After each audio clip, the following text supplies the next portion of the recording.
Méditation du 21 mars. Méditation du printemps, de la sève qui monte dans la planète pour tout l'hémisphère nord et qui monte en nous en même temps, qui nous éveille à nous ouvrir à la lumière extérieure, au soleil, notre Père Créateur, à toutes les étoiles,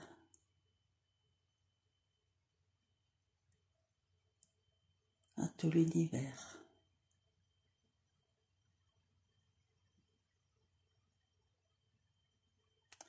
Nos compagnons de lumière sont présents, encourageants et partagent avec nous dès que nous montons en fréquence nos merveilleuses lumières, nos merveilleux rayonnements.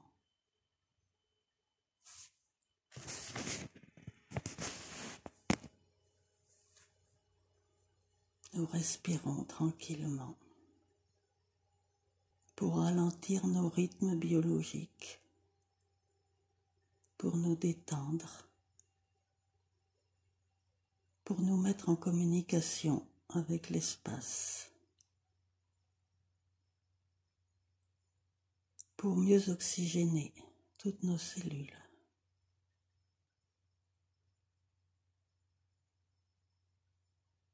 Pour absorber l'amour dans l'inspiration et le rayonner dans l'expiration.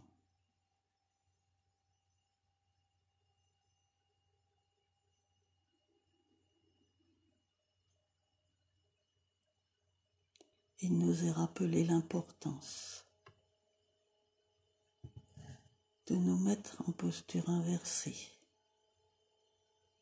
non seulement lors de nos méditations, mais le plus souvent possible, et en particulier au moment de nous endormir.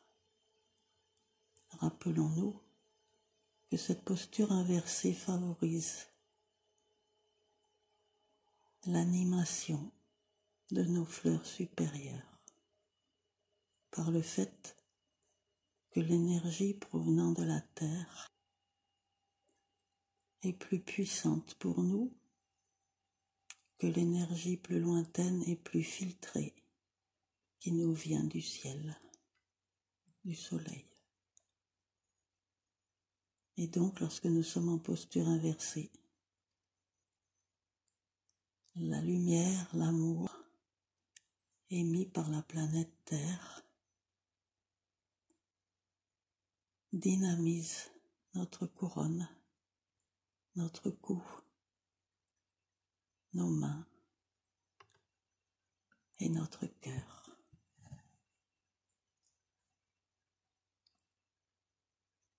Nous sommes donc en posture inversée. Deux de nos bras à l'horizontale pour me tourner vers le soleil, Père, et deux autres bras qui plongent au-delà de la tête, dans la terre, qui s'orientent à recevoir toutes les communications émises par la 5e et la 6e dimension intraterrestre, et donc en particulier vers cet être de lumière que nous avons rencontré quelquefois, qui se fait appeler Alpha 6, et qui émane en particulier, mais non seulement, la joie et la lumière rouge.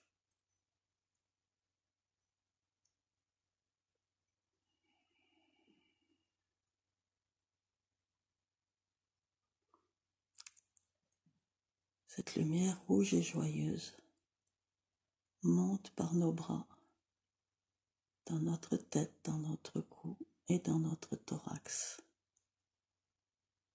C'est un rouge très lumineux, très pur, très scintillant, un rouge-vermeil.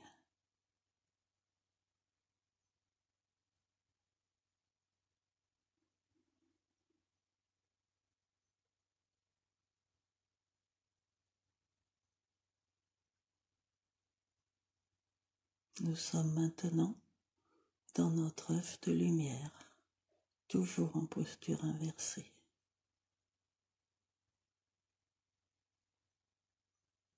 Nous en consolidons les parois par de la lumière. Parois parfaitement étanches aux ombres extérieures. Parois parfaitement poreuses à toutes les vibrations élevées. Qu'elles viennent de l'extérieur vers nous ou de notre cœur vers l'extérieur.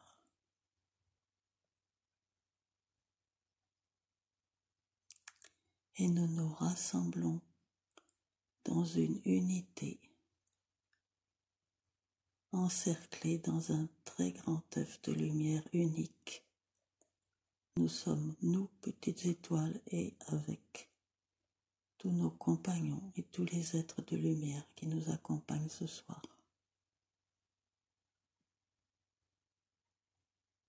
Depuis plusieurs mois, assez nombreux, plusieurs dizaines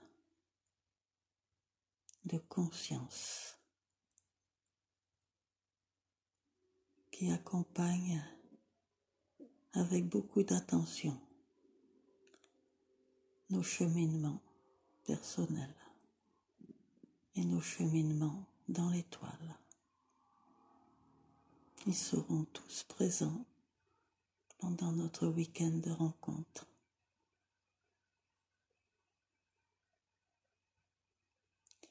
Et peut-être il semblerait qu'il nous réserve quelques surprises agréables.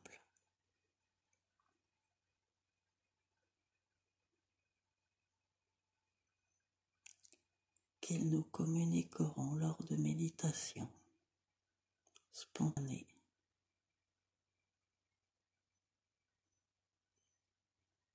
Ils se réjouissent que notre étoile soit au complète cette fois-ci,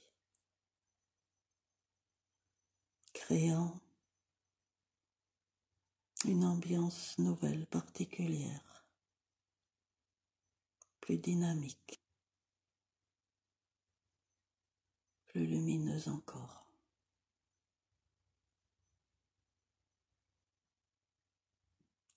Maintenant qu'ils nous sentent en conscience,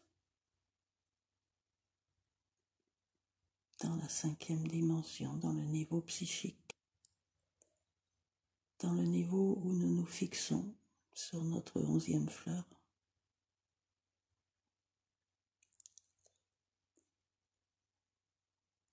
il leur semble à propos de nous emmener vers la 10e fleur de la planète.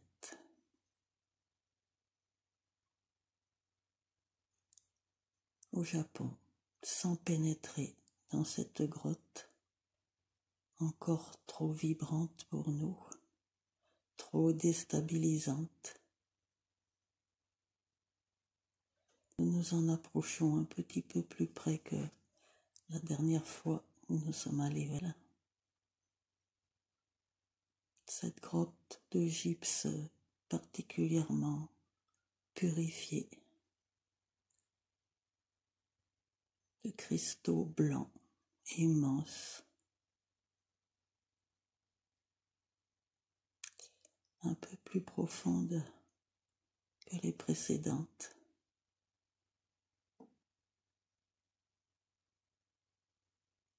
Nous en sommes qu'à quelques centaines de mètres, dans une zone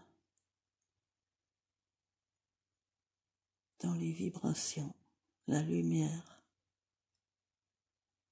émise par ces cristaux sont déjà très puissantes.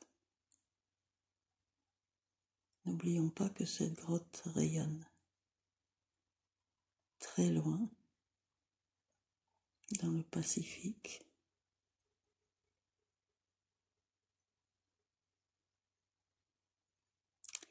et quel impact, qu'elle modifie, qu'elle gère les 9 grottes précédentes.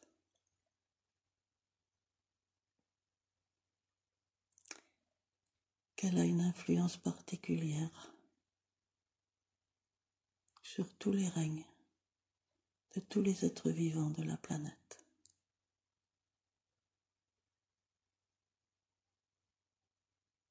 C'est une grotte organisatrice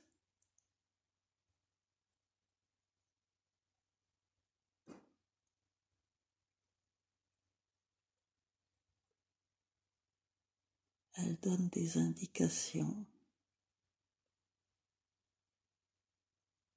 par l'émission d'énergie lumineuse, des indications pour gérer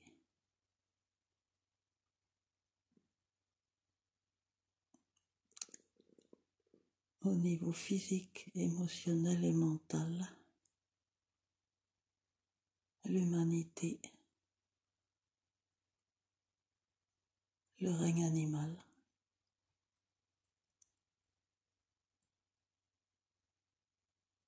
Et au niveau physique, le règne végétal et minéral.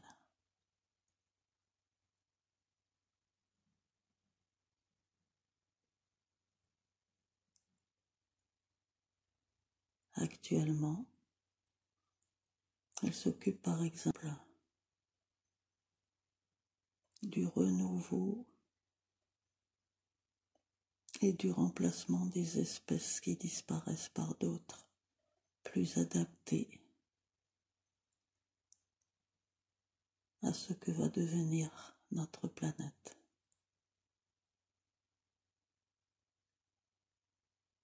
La disparition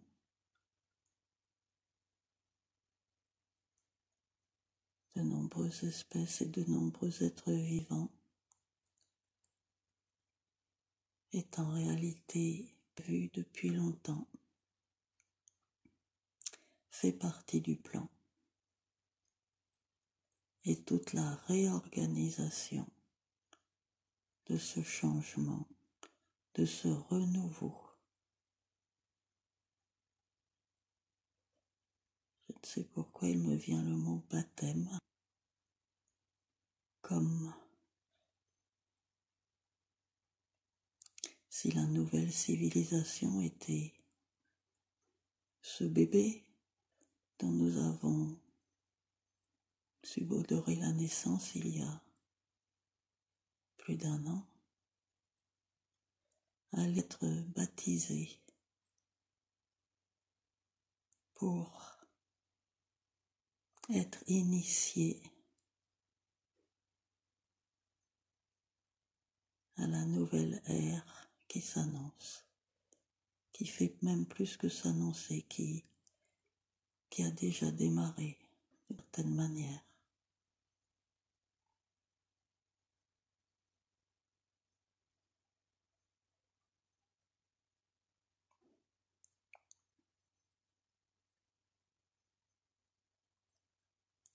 Le renouveau touche toutes les espèces, même végétales.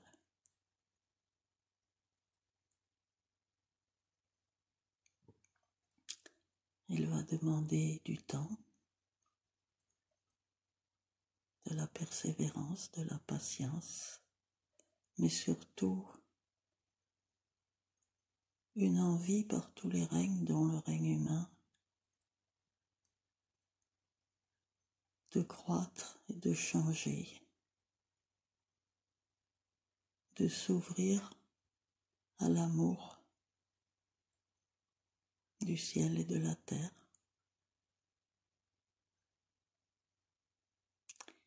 de se respecter et de respecter l'environnement, de s'apaiser, de se réjouir,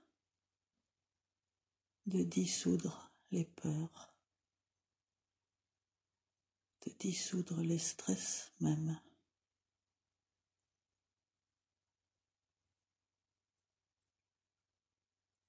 et de magnifier la gratitude,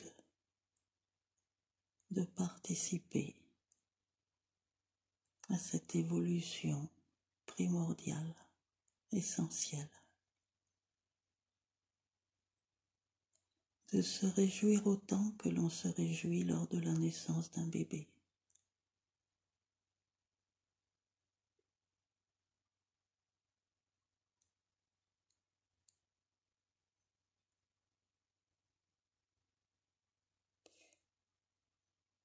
Ce qui me paraît étonnant, c'est la notion de nous considérer comme les parrains et les marraines de cette nouvelle terre, pas seulement de la nouvelle planète, mais de tout ce qui se vivra dans les temps proches.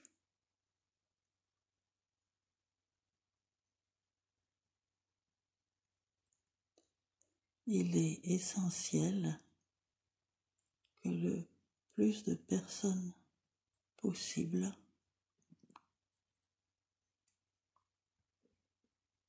soient conscientes de ce changement, l'accompagnent et continuent d'activer pétale après pétale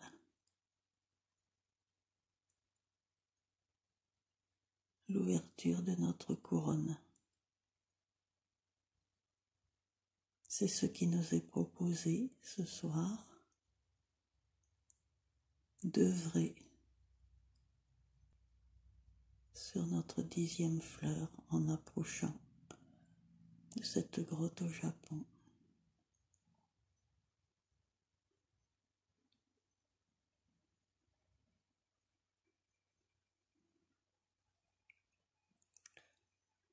Ce lieu qui a été préparé depuis des milliers d'années.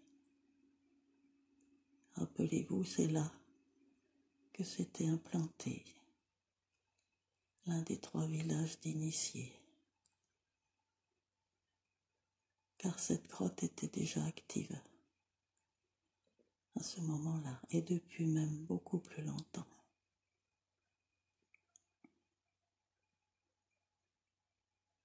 Cette grotte, ces grottes, toutes celles de la terre, toutes les fleurs de la terre, ont été créées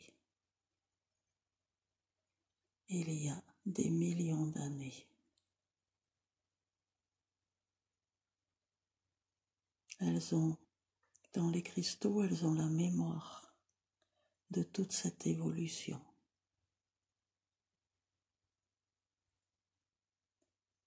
Et même si là, la planète est en train de franchir un palier vers une ère plus lumineuse, ces cristaux ont assisté au franchissement de nombreux autres paliers précédemment, et d'autres suivront dans les millénaires à venir.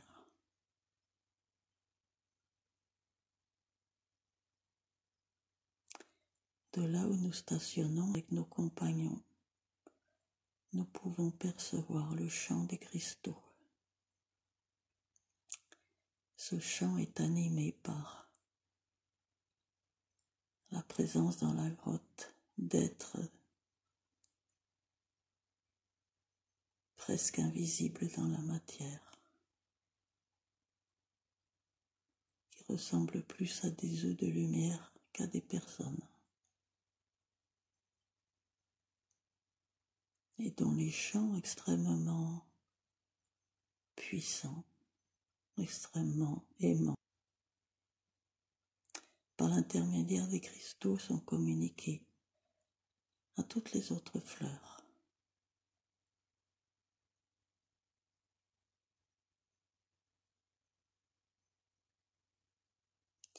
Même à celle du pôle Nord.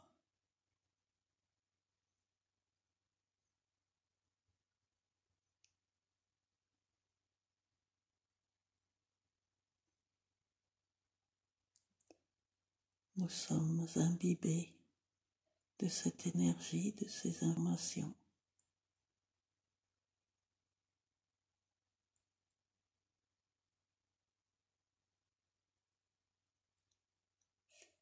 et à l'intérieur de notre œuf commun, toujours en position inversée. Nous captons dans notre couronne, en contact avec la terre,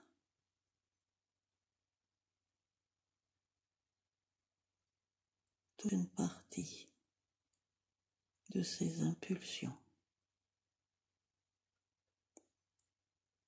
Si nous le souhaitons, si nous lâchons prise,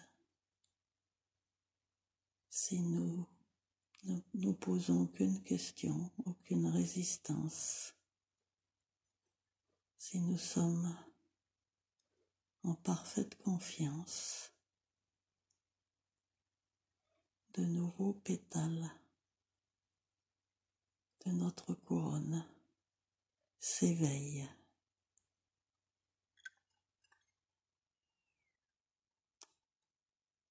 Ils étaient collés au centre, c'est-à-dire notre couronne ressemble à une fleur de lotus dont le centre est comme un bouton et dont les pétales extérieurs sont ouverts, et certains de ces pétales commencent à s'entr'ouvrir, à s'activer, à s'illuminer, à activer l'énergie en eux, et donc à être actif, à pouvoir créer. Notre pouvoir créateur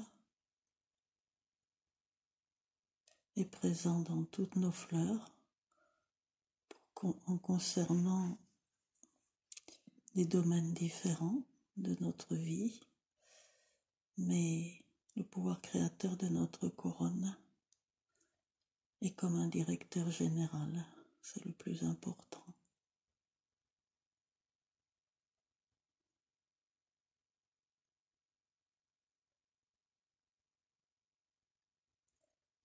Et il nous propose, et même il nous dispose à être plus créatifs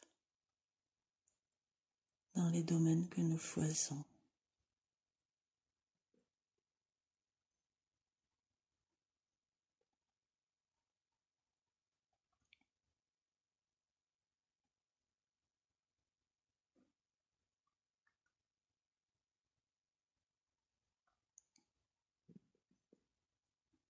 De magnifiques lumières pénètrent dans notre tête par la couronne. Et les énergies dansent dans notre tête.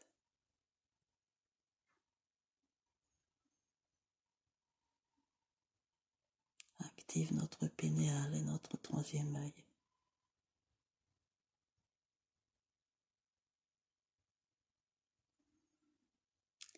Si nous associons dans notre tête le chant, la danse et le rire, c'est alors un feu d'artifice qui jaillit à la fois vers notre cœur et au-delà de notre couronne vers la terre.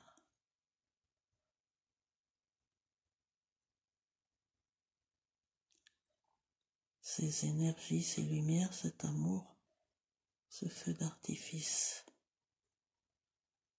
nourrit les pétales de notre couronne, en particulier ceux qui sont en train de s'éveiller.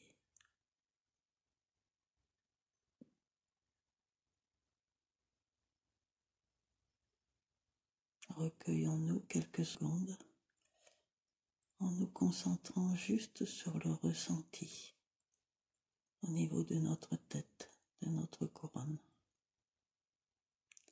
en sachant que nous sommes reliés aux consciences de la 10e grotte.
Maintenant que notre couronne est plus entrouverte, plus active qu'il y a quelques mois, lorsque nous sommes en posture inversée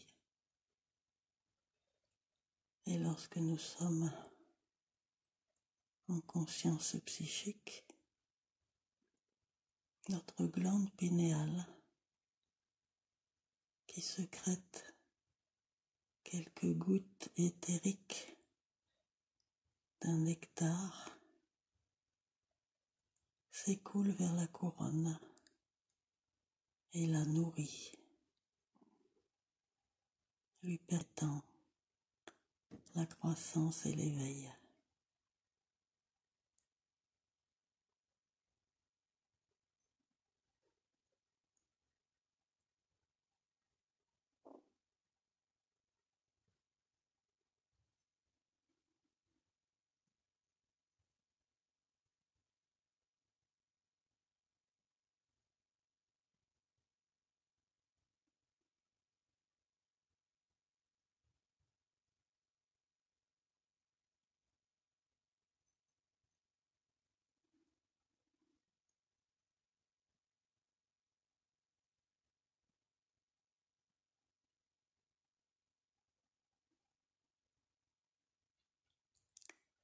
Nous pouvons émettre l'intention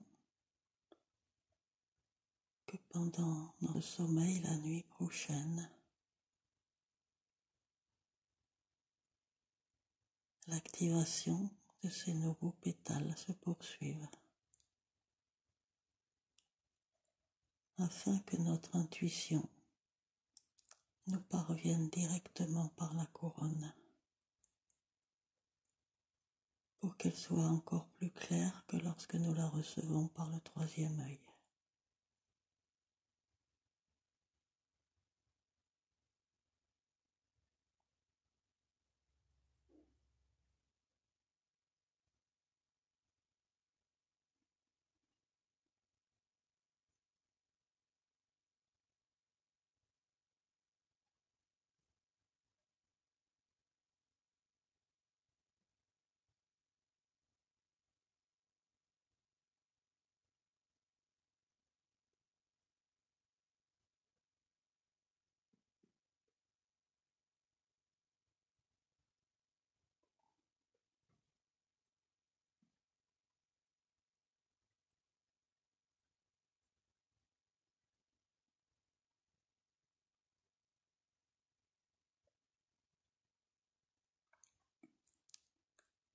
Maintenant, tout doucement, notre grand œuf de lumière unique s'éloigne du Japon en émettant beaucoup de gratitude envers les consciences de la 10e. Et nous revenons près de chez nous. Nous pouvons, si nous le voulons, rester en posture inversée ou au contraire reprendre la posture verticale.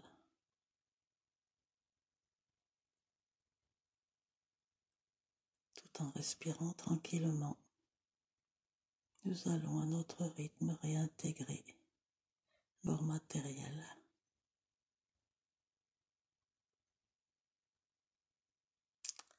La notion du temps et de l'espace, et même la notion de dualité qui fait partie de notre monde incarné.